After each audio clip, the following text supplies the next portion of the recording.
Hey, it's Rocky. Hey, it's Shelley. We are going to help each other on something that we're each working on. And the way we're going to do it is we're each going to describe what we're working on for 1 minute.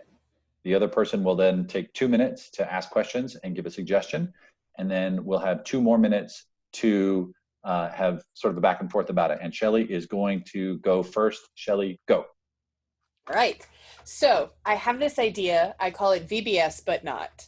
So most of our youth have, they've had their summer schedules canceled, or they're going to online stuff. And so they're not going places in person. They're having to stay put. And so I've had the question of how do churches provide connections and opportunities for our youth to grow their faith, to grow their biblical knowledge, without breaking the rules of being together, because that's the thing right now.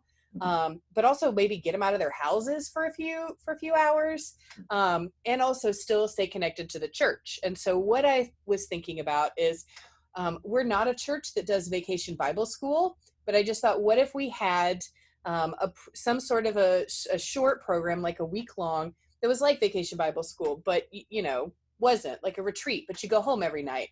So like you get together after breakfast, you gather, you make sure everybody's, clean, to get their sanitary things going on.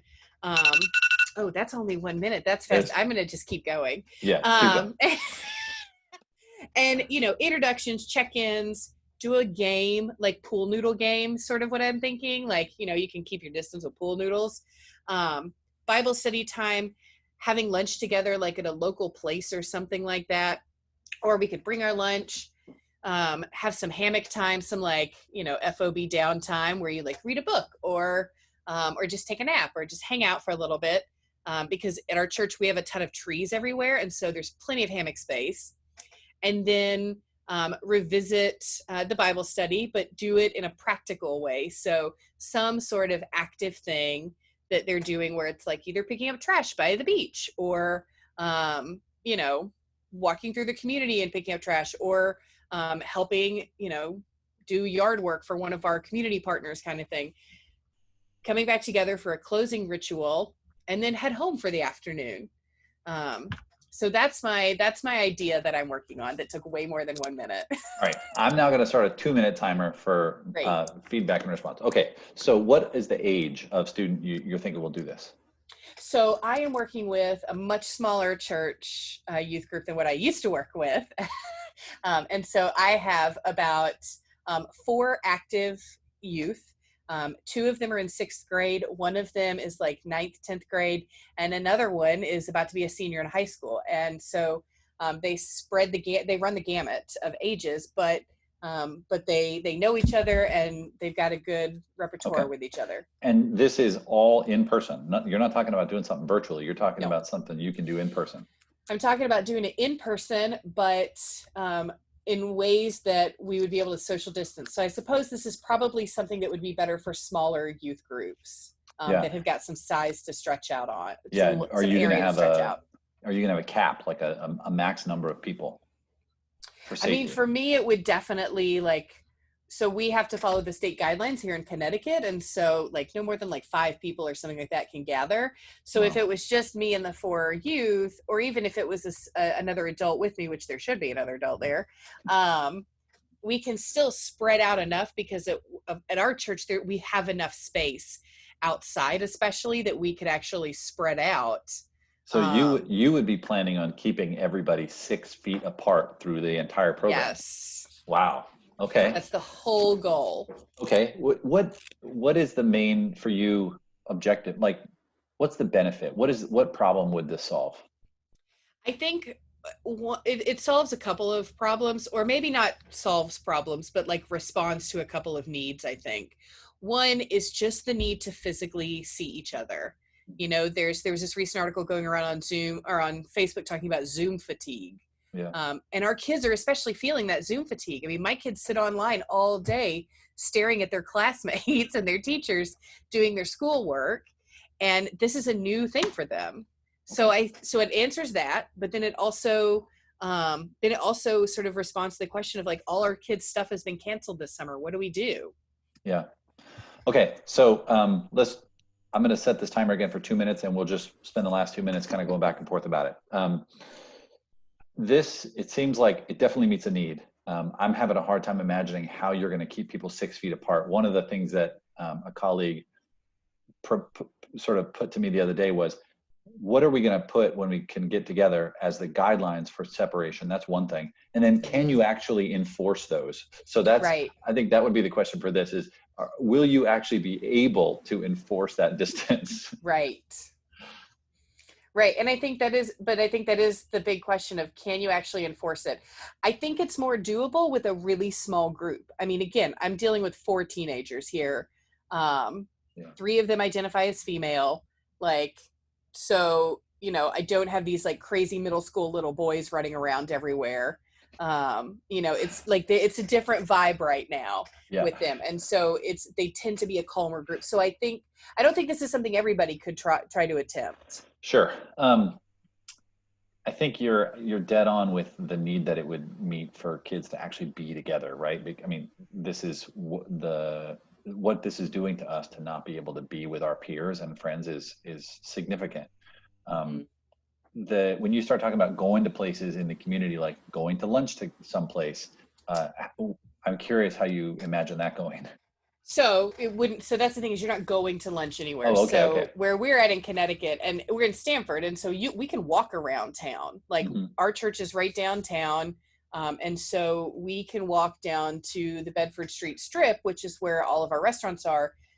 People aren't. I don't think it's a good idea to go into a restaurant together. I think that one of the ways we can also help folks in our community is to buy local, and so we have a lot of places doing takeout, and so it's like, who can we buy from today for our lunch that would be local that we can support, but we're doing takeout, so we're not ever coming into contact, but we could still have our lunch together, yet separate. Yeah. So that's our 5 minutes, but maybe end on this one thing. What's the next thing you're going to do on this idea? I think the next thing I'm going to do on this idea is sit down with our Christian educator and talk to her about this, because she also is really struggling in the same ways I am to try to figure out how to do this for younger kids. And I think she has an even bigger challenge than I do because she's got younger children. Yeah. So I think going through some of that with her might give me a little bit more, might firm up some of my thoughts and ideas on this. Awesome. Well, maybe we'll do another one of these in the future where we update each other on what we've done on these projects. Yeah. Okay. So I'm setting my timer for 1 minute. Okay. Thanks for sharing that. That's actually exciting. It's not something I could consider where I'm at. Right. Yeah. I could never consider it if I was back with you guys, but. Yeah. Okay. So 1 minute has started. I get the 2 minute timer.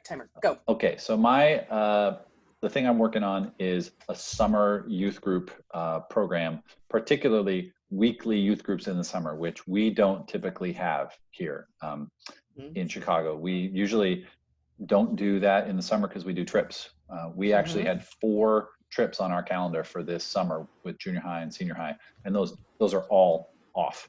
And so we're going to continue to do weekly youth group in June, July, and August, and I want to build a unit of youth group that is built for Zoom. We've really pivoted to Zoom in the last couple of months just to make it, we've basically continued what we were doing in person, but just we're using Zoom. And now I want to build something that is time specific. So I want it to be about either, biblical characters who had to wait on God, or who were in a really tough transitional period of time.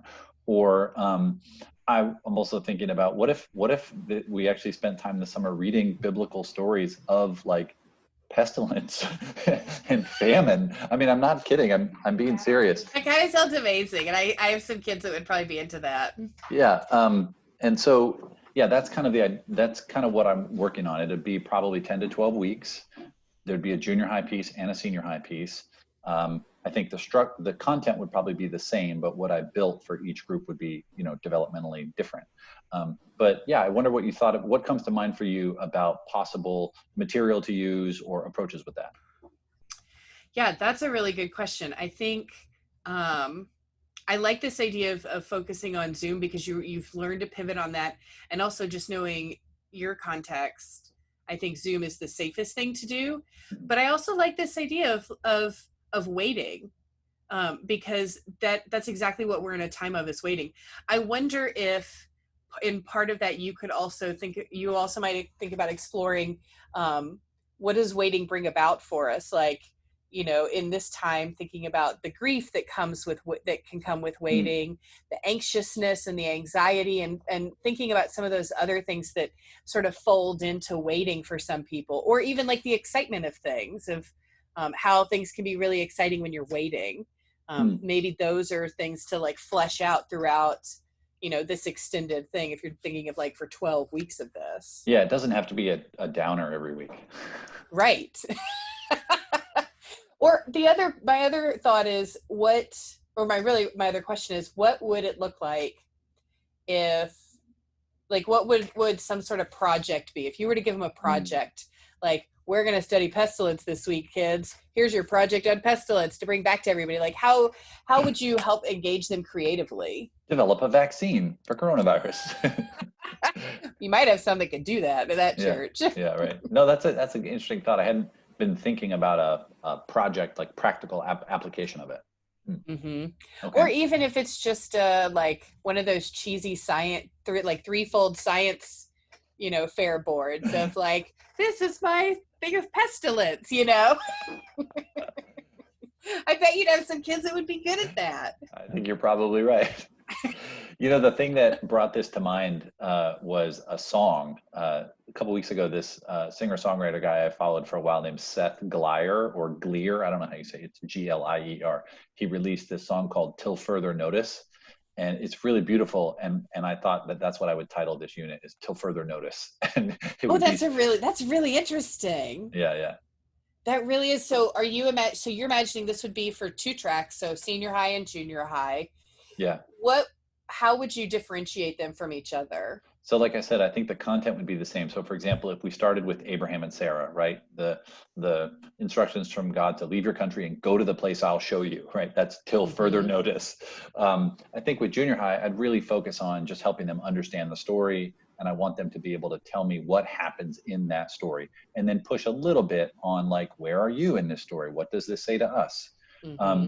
And then I think with senior high kids, you're able to open that up a little bit more broadly, to have them think about like, what does this mean for our church? What does this mean for us as a culture? Like, where in our culture do you see things like this happening?